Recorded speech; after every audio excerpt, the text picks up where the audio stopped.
नमस्कार दोस्तों, कलयुग के चमत्कार संतों की वाणी में आप सबका स्वागत है। दोस्तों, आज हम सुनेंगे पौष मास के शुक्ल पक्ष की एकादशी पुत्रदा एकादशी। आइए इस एकादशी के बारे में जानें, इसकी कथा, इसकी पूजा विधि, ये कब है, इसका क्या पारण समय होगा। आज इस वीडियो में हम ये सारी जानकारी प्राप्त करेंगे। पौष मास के शुक्ल पक्ष की इस एकादशी का व्रत निसंतान को सुंदर पुत्र प्रदान करने में समर्थ है। संतान प्राप्ति और उनकी रक्षा एवं प्रगति के लिए प्रत्येक नर नारी को ये व्रत करना चाहिए। इस दिन भगवान चक्रधारी विष्णु की पूजा की जाती है। भगवान श्री कृष्ण जी अब तक धर्मराज युधिष्ठिर को एकादशी की सभी कथाएं सुना रहे थे, इसका महात्म्य सुना रहे थे। जब युधिष्ठिर जी ने पूछा कि अब कृपा करके बतलाइए पौष शुक्ला एकादशी का क्या नाम है, इस व्रत की विधि क्या है, कौन से देवता की पूजा की जाती है, तब भगवान श्री कृष्ण ने उत्तर दिया, राजन, इस एकादशी का नाम पुत्रदा एकादशी है। इसमें नारायण भगवान की पूजा की जाती है। इस चर और अचर संसार में पुत्रदा एकादशी के व्रत के समान कोई और दूसरा व्रत नहीं है। इसके पुण्य से मनुष्य तपस्वी, विद्वान और लक्ष्मीवान हो जाता है। इसकी मैं तुम्हें कथा सुनाता हूँ, ध्यान से सुनो। भद्रावती नगरी में सुकेतुमान नाम का एक राजा राज्य करता था। उसके कोई पुत्र नहीं था। उसकी स्त्री का नाम शेव्या था। वह संतानहीन होने के कारण सदैव चिंतित रहा करती थी। पुत्रहीन राजा के पितर रो रो कर पिंड लेते थे और सोचा करते थे कि इसके बाद हमको कौन पिंड देगा। राजा पुत्र न होने के कारण हर समय दुखी रहता था। उसे बंधु बांधव, धन, घोड़े, राज्य, वैभव आदि सभी अर्थहीन प्रतीत होते थे। राजा सदैव यही विचार करता रहता कि मेरे मरने के बाद मुझको कौन पिंड दान देगा। बिना पुत्र के पितरों और देवताओं का ऋण कैसे चुकेगा। जिस घर में पुत्र ना हो उसमें सदैव अंधेरा रहता है। इसलिए मुझे पुत्र की उत्पत्ति के लिए प्रयत्न करना चाहिए। जिस मनुष्य ने पुत्र का मुख देखा है वह धन्य है। उसको इस लोक में जश और परलोक में शांति मिलती है, अर्थात उसके दोनों लोक सुधर जाते हैं। पूर्व जन्म के कर्म से ही इस जन्म में पुत्र, धन आदि प्राप्त होते हैं। राजा इसी प्रकार रात दिन सोचा करता और चिंतित रहता। राजा ने अपने शरीर को त्याग देने का विचार भी किया, परंतु आत्मघात को महान पाप समझकर उसने ऐसा नहीं किया। एक दिन राजा अपने घोड़े पर चढ़कर वन को चल दिया और पक्षियों व वृक्षों को देखने लगा। उसने देखा वन में मृग, व्याघ्र, सूअर, सिंह, बंदर आदि अपने बच्चों के साथ भ्रमण कर रहे हैं। हाथी अपने बच्चों के साथ और हथनियों के साथ घूम रहे हैं। कहीं उल्लू चीख रहे हैं तो कहीं गीदड़ चीख रहे हैं। वन के इन दृश्यों को देखकर राजा को अपने पुत्रहीन होने का दुख और अधिक पीड़ा देने लगा। इसी उदासी और सोच विचार में दोपहर हो गई। तभी राजा को लगा कि मैंने कई यज्ञ किए, ब्राह्मणों को सुंदर भोजन तथा दान देकर तृप्त किया, फिर भी मुझे ये दुख क्यों प्राप्त हुआ। प्यास के मारे अत्यंत दुखी राजा पानी की तलाश में इधर उधर फिरने लगा।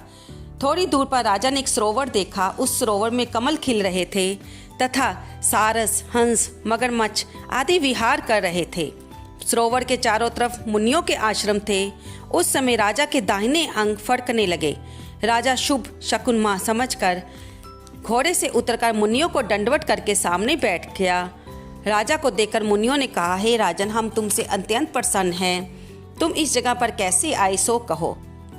इस पर राजा ने मुनियों से उनका परिचय पूछा और फिर अपनी व्यथा कही। मुनि बोले, हे राजन, पुत्र की इच्छा करने वाले को उत्तम संतान देने वाली पुत्रदा एकादशी है। हम लोग विश्वदेव हैं और इस सरोवर पर स्नान करने आए हैं। इस पर राजा बोला, हे मुनीश्वर, यदि आप मुझ पर प्रसन्न हैं तो मुझे एक पुत्र का वरदान दीजिए। मुनि बोले, हे राजन, आज पुत्रदा एकादशी है, आप इसका व्रत करें। भगवान की कृपा से आपके अवश्य पुत्र होगा। मुनि के वचनों के अनुसार राजा ने उसी दिन वहीं पर पुत्रदा एकादशी का व्रत किया। वहां द्वादशी को उसने व्रत का पारायण किया और मुनियों को प्रणाम करके अपने महल को वापस चला आया। उसी मास रानी ने गर्भ धारण किया और 9 माह के पश्चात उसके एक पुत्र पैदा हुआ, जो बड़ा होकर अत्यंत वीर, यशस्वी और प्रजापालक चक्रवर्ती स्मार्ट बना। भगवान श्री कृष्ण बोले, हे राजन, पुत्र प्राप्ति के लिए पुत्रदा एकादशी का व्रत करना चाहिए। इस व्रत के करने वाले यशस्वी और पितृभक्त पुत्र तो पाते ही हैं और इसका महात्म्य को श्रवण करने मात्र से ही मनुष्य सुंदर संतान और मोक्ष को प्राप्त होते हैं। दोस्तों, अब हम जानेंगे कि पुत्रदा एकादशी का व्रत किस दिन रखा जाएगा, 1 जनवरी या फिर 2 जनवरी। एकादशी तिथि 1 जनवरी को शाम 7:11 से शुरू हो जाएगी और 2 जनवरी को शाम 8:23 तक रहेगी। सूर्य उदय तिथि होने के कारण एकादशी व्रत 2 जनवरी को रखा जाएगा और 3 जनवरी को इसका पारण समय रहेगा। पारण समय सुबह 7:12 से लेकर 9:25 तक रहेगा। दोस्तों, अगर आप पुत्र संतान प्राप्ति की इच्छा से व्रत रखना चाहते हैं तो भगवान से सुबह प्रार्थना करके दशमी तिथि के नियमों का पालन करते हुए ये व्रत रखें। दशमी तिथि को आप सूर्यास्त के बाद अन्न नहा ग्रहण करें। अगर आप रात को कुछ खाना चाहें तो फल खा सकते हैं और फिर एकादशी तिथि को आप फलाहार व्रत को कर सकते हैं या फिर कुछ लोग निर्जल भी इस व्रत को करते हैं। अगर आप किसी कारण से पति और पत्नी व्रत नहीं कर सकते तो इस दिन सुबह भगवान के सामने प्रार्थना कीजिए कि आपको उत्तम संतान की प्राप्ति हो और फिर सारा दिन भगवान के मंत्र का जाप कीजिए। ये मंत्र है ओम देवकी सुत गोविंद वासुदेव जगतपते देहि में तन्य कृष्णम तमामेहम शरणम गतः।